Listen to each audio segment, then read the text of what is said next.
नमस्कार दोस्तों, क्या आपने कभी सोचा है कि किसी इंसान के इस दुनिया से जाने के बाद उसकी आत्मा को शांति और मुक्ति कैसे मिलती है।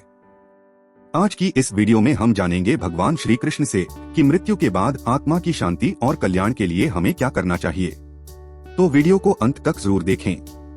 जब गरुड़ देव ने श्री कृष्ण से पूछा कि मृत्यु के बाद उस व्यक्ति के कल्याण के लिए क्या करना चाहिए, तब श्री कृष्ण ने कहा, हे गरुड़, आपने लोगों के कल्याण के लिए अत्यंत ही अच्छा प्रश्न किया है। ध्यान देकर इस पूरी ऊर्ध्वदैहिक प्रक्रिया को ठीक से सुने। ऊर्ध्वदैहिक का मतलब होता है मृत्यु के बाद से जुड़े शरीर से संबंधित क्रियाकलाप। इसमें उन क्रियाओं का उल्लेख होता है जो किसी व्यक्ति की मृत्यु के बाद उसकी आत्मा और शरीर के कल्याण के लिए की जाती हैं, जैसे कि अंतिम संस्कार, श्राद्ध और तर्पण।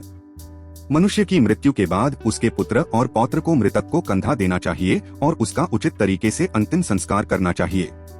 शव के नीचे तिल और कुश बिछाने से वह भूमि गर्भ धारण करने वाली स्त्री की तरह हो जाती है। मृतक के मुख में पंचरत्न डालना बीज बोने जैसा है, जिससे जीव की अच्छी गति सुनिश्चित होती है। पंचरत्न का अर्थ है 5 रत्न। आमतौर पर इसमें हीरा, मोती, पुखराज, पन्ना और रूबी जैसे बहुमूल्य रत्न शामिल होते हैं। इन रत्नों को शुभ और पवित्र माना जाता है। जैसे स्त्री का सही समय ऋतु आने पर ही गर्भधारण संभव होता है, उसी तरह अंतिम संस्कार के समय तिल और कुश का इस्तेमाल अत्यंत जरूरी है। तिल और कुश के बिना शव के लिए भूमि शुभ यात्रा, अच्छी आत्मिक गति में मददगार नहीं बन पाती। इसलिए तिल, कुश और पंचरत्न का श्रद्धा से और विधि पूर्वक उपयोग करना आवश्यक है, ताकि मृतक की आत्मा को शांति और अच्छी गति मिल सके। भूमि को पहले गोबर से लीपना चाहिए, फिर उस पर तिल और कुश बिछाना चाहिए।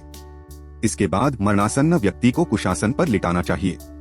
यहाँ पे कुशासन का मतलब होता है कुश, यानी एक प्रकार की घास होती है जो धार्मिक और आध्यात्मिक गतिविधियों में उपयोग की जाती है। इसे खासकर यज्ञ, हवन और श्राद्ध जैसे अनुष्ठानों में पवित्रता बनाए रखने के लिए उपयोग किया जाता है। ऐसा करने से वह व्यक्ति अपने सारे पापों से मुक्त हो जाता है। शव के नीचे बिछाए गए कुश निश्चित रूप से मृतक को स्वर्ग ले जाते हैं, इसमें कोई संदेह नहीं है।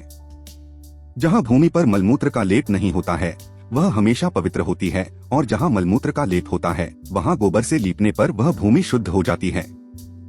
बिना लीपी हुई भूमि पर लिटाए गए मरणासन्न व्यक्ति में यक्ष, पिशाच और राक्षस जैसे क्रूर जीव प्रवेश कर जाते हैं। मृत्यु के करीब पहुंच चुके व्यक्ति की मुक्ति के लिए उसे एक खास तरह की आकृति वाली भूमि पर लिटाना चाहिए, जिसे जल से बनाया जाता है। इस आकृति को मंडल कहा जाता है, जो धार्मिक और आध्यात्मिक रूप से बहुत पवित्र मानी जाती है।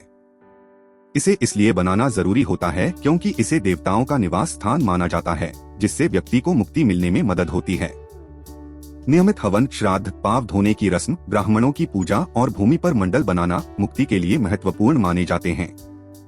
अगर बिना मंडल बनाए व्यक्ति को लिटाया जाता है तो उसकी आत्मा को शांति नहीं मिलती। ऐसी मंडल वाली भूमि पर ब्रह्मा, विष्णु, रुद्र, लक्ष्मी और अग्नि जैसे देवता निवास करते हैं, इसलिए इसे बनाना जरूरी होता है। अगर किसी व्यक्ति के लिए बिना मंडल वाली जगह पर कर्मकांड किए जाएं, चाहे वह बच्चा हो, बुजुर्ग हो या जवान, उसकी आत्मा को अगले जन्म में नई योनि नहीं मिलती। ऐसी आत्माएं वायु के साथ भटकती रहती हैं और उनके लिए श्राद्ध या जल तर्पण का कोई महत्व नहीं होता। हे गरुड़, तिल मेरे पसीने से उत्पन्न हुए हैं, इसलिए तिल अत्यंत ही पवित्र हैं। तिल का प्रयोग करने से असुर, दानव और दैत्य भाग जाते हैं। तिल सफेद, काले और गोमूत्र के समान होते हैं। वे मेरे शरीर द्वारा किए गए सभी पापों को नष्ट करें, इस भावना से तिल का प्रयोग करना चाहिए। एक तिल का दान सोने के 32 सेर दान के बराबर है। तर्पण, दान और हवन में दिया गया तिल का दान अक्षय होता है। यहाँ अक्षय का मतलब है कि तिल का दान कभी भी व्यर्थ नहीं जाएगा और इसके फल हमेशा मिलते रहेंगे। कुश और तिल का महत्व हमारे शास्त्रों में अत्यंत खास है। कुश भगवान के शरीर से और तिल उनके पसीने से उत्पन्न माने गए हैं, इसलिए देवताओं को प्रसन्न करने के लिए कुश और पितरों की तृप्ति के लिए तिल का इस्तेमाल जरूरी है। जब देवता और पितर संतुष्ट होते हैं, तब संसार में शांति आती है। श्राद्ध में इनका उपयोग ब्रह्मा, पितरों और देवताओं को प्रसन्न करने के लिए होता है। कुश के जड़ में ब्रह्मा, मध्य में विष्णु और अग्रभाग में शिव का वास माना जाता है। ब्राह्मण, अग्नि, मंत्र, कुश, तुलसी, इनका कभी भी उपयोग अशुद्ध नहीं होता, ये हमेशा पवित्र माने जाते हैं। विष्णु, गीता, तुलसी, ब्राह्मण, एकादशी व्रत और गाय, इन 6 को षटपदी कहा गया है, जो संसार में मुक्ति के मार्ग हैं।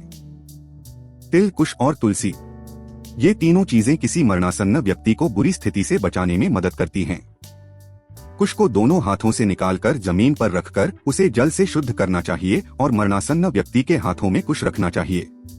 जिसके हाथों में कुश होता है और जो कुश से घिरा होता है वह मंत्र का जाप न करने पर भी विष्णुलोक स्वर्ग पहुंच जाता है।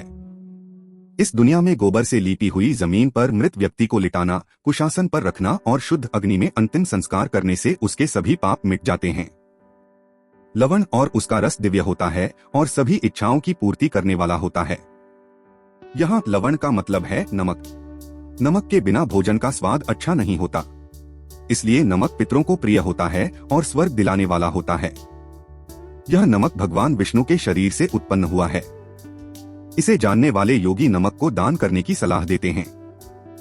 इस धरती पर अगर ब्राह्मण, क्षत्रिय, वैश्य, स्त्री या शूद्र वर्ण के किसी मरणासन्न व्यक्ति के प्राण नहीं निकल रहे हों, तो इसका मतलब है कि किसी व्यक्ति की मृत्यु का समय आ गया है, लेकिन उसकी आत्मा, प्राण शरीर से बाहर नहीं निकल रही है।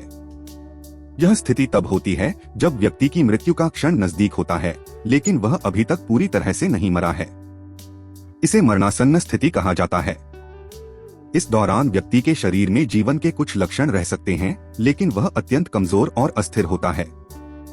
ऐसे में उनके प्राण आत्मा के सही रूप से निकलने के लिए विभिन्न धार्मिक क्रियाएं या अनुष्ठान किए जाते हैं, जैसे नमक का दान किया जाता है ताकि उनकी आत्मा को स्वर्ग में जाने का रास्ता मिल सके। दोस्तों, अगर आपको यह वीडियो पसंद आया हो तो इसे लाइक और शेयर करें और प्लीज हमारे चैनल को सब्सक्राइब जरूर करें। और हाँ, हमें कमेंट करके जरूर बताएं कि आपको यह वीडियो कैसी लगी। आपके कमेंट्स हमारे लिए सबसे ज्यादा इम्पोर्टेंट हैं, तो कृपया कमेंट सेक्शन में अपने थॉट्स जरूर शेयर करें ताकि हम और बेहतर वीडियोस ला सकें। धन्यवाद।